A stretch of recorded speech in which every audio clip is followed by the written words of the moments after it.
नागराज जी जो हमारे आध्यात्मिक गुरु थे, तो जब उन्होंने घर छोड़ा अपना 1948 में, 1947 में जब घर छोड़ा जनवरी 47 में, तो उनकी फैक्ट्री थी, पेंसिल बनाने की फैक्ट्री भी थी, बहुत बड़ा कारखाना था। कुछ अंग्रेजों के साथ मिलकर के उन्होंने कारखाना लगाया था, तो वो चलाते थे। उस पेंसिल का नाम भी नागराज पेंसिल था। पुराने लोग जानते होंगे नागराज पेंसिल आती थी पहले, उन्हीं के नाम से आती थी।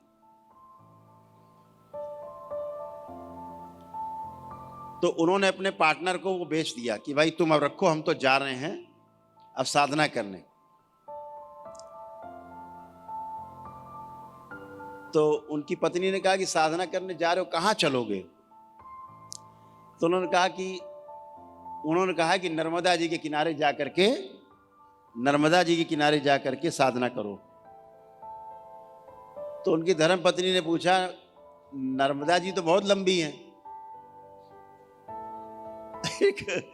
नर्मदा जी में कहां? तो उन्होंने कहा देखो हम बार बार पूछने नहीं जाएंगे उनसे। अब उन्होंने नर्मदा जी कहा है तो जहां से नर्मदा निकलती वहीं चलते हैं, बात ही खत्म, तय हो गया। उनके जो मामा थे सगे, वो उनके गुरु थे। उनके मामा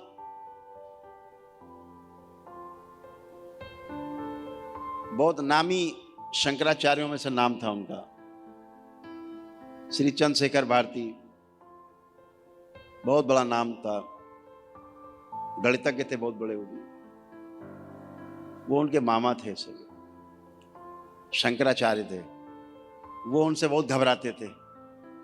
उनके पास इतने सवालों का टोकरा था, वो कहते थे भाई ये सवाल सार्वजनिक मत पूछा करो, अकेले में जाके पूछा करो। तो वो अपने अंग्रेज दोस्त को उन्होंने फैक्ट्री अपनी बेच दी। कहा कि भाई तुम रखो, अब हम तो चले, कुछ पैसा ऐसा हमको दे देना। तो उन्होंने कहा ठीक है, हम आके आपको कल देते हैं। अब इन्होंने अपना जो भी सामान वामान बांधना था, कपड़े पड़े थोड़ा बहुत, कि निकलना है तो कहाँ निकलना है, तो अमरकंटक जाना है, क्योंकि नर्मदा नदी अमरकंटक से निकली हुई थी, तो वहां जाना है। तो तैयारी हो गई। अब 1 दिन हो गया, 2 दिन हो गया, 3 दिन हो गया, उनके मित्र आए नहीं रुपया लेके देने। तो उनकी धर्मपत्नी ने पूछा भाई तैयारी में देरी, अब चलने में देरी क्यों? 2 दिन से तैयार हैं, 3रा दिन है। तो उन्होंने कहा इंतजार कर रहे हैं कि हमारा मित्र आ जाए, रुपए ले लें। तो उन्होंने कहा ऐसा हम गठरी खोल रहे हैं, गठरी वठरी खोल रहे हैं, अब कहीं नहीं जाना। इसका मतलब आपको इतना लगाव हो रुपए पैसे से, तो फिर यहीं रुकते हैं, अभी कहीं चलने की आवश्यकता नहीं आज के बाद से। तो उनको झटका लगा कि हमसे ज्यादा ज्ञानी तो पत्नी है। तो उनकी जेब में 3 या 4 रुपए चांदी के सिक्के थे, जो उनके लुंगी में, वैसे ही चल दिए और अमरकंटक पहुंच गए। बहुत लंबी कथा है। तो जो अभी आया और अभी नहीं कर पाए, मोह, मैं कल इस बात को कह रहा था, मोह, अगर आपको मोह है और आपने सोचा चलो ये वाला आज खा लेते हैं मिठाई, कल से छोड़ेंगे, ये आदमी कभी मिठाई नहीं छोड़ पाएगा।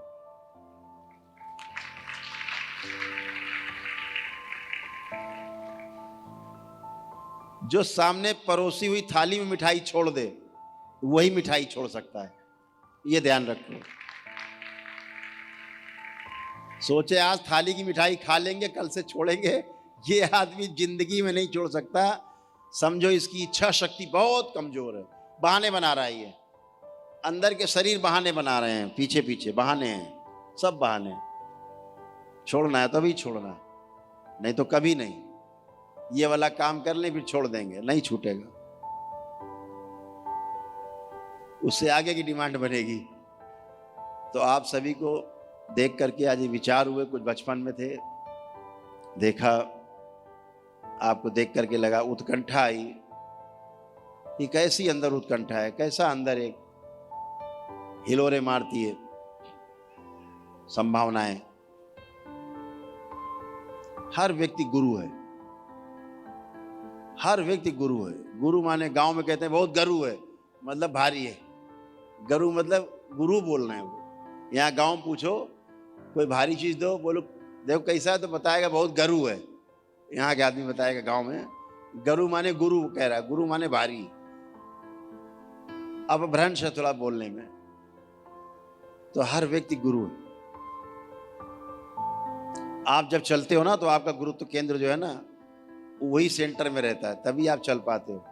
आपका गुरुत्व केंद्र जरा सा गड़बड़ हो जाए गिर पड़ोगे, शरीर ही गिर पड़ेगा।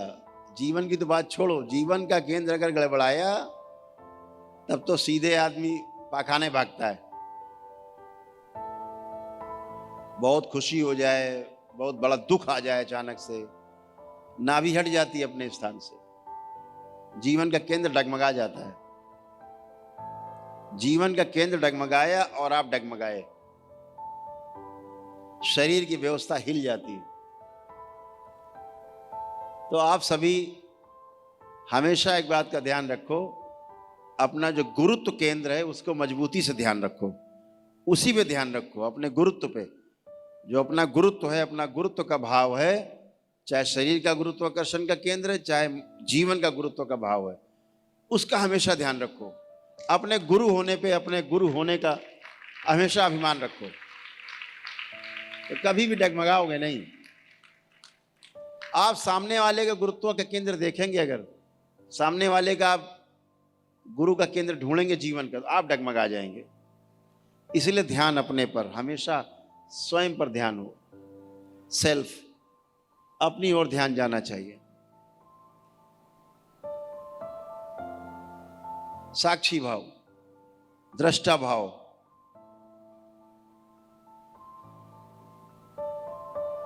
कल एक महापुरुष है, उनको हम लोग देख रहे थे, दरबार दिखा रहा था, उनका शरीर छूट चुका, लेकिन क्या दिख रहा था, तो केवल आंखें।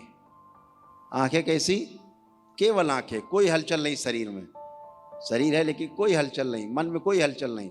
दृष्टा भाव, ऐसे ऐसे देखना, ऐसे ऐसे ऐसे देखना, शरीर हिल भी नहीं रहा, क्योंकि वो उनके जीवन में था, ऐसा समाधि प्राप्त थे, इसलिए वो दृष्टा भाव में तब भी थे। शरीर छूटने के बाद दृष्टा ही भाव। तो जो दृष्टा भाव है तमाम कष्टों से आपको तोड़ देता है, तमाम बने बनाए झूठे रिश्ते नातों से तोड़ता है। फिर जब झूठे रिश्ते नाते टूटते हैं तब सही मायने में आप कर्तव्य निभा पाते हैं। ये ध्यान रखिए, जब तक ये झूठे रिश्ते नाते मोह और अहंकार से निर्मित रहते हैं, आपको लगता है मेरा ये रिश्ता, मेरा ये रिश्ता, मेरा ये रिश्ता, इससे ये रिश्ता, आप प्रिय हित और लाभ में डोलते रहते हैं। बाहरी बार अंदर की यात्रा नहीं हो पाती, बाहरी बार घूमते रहते हैं।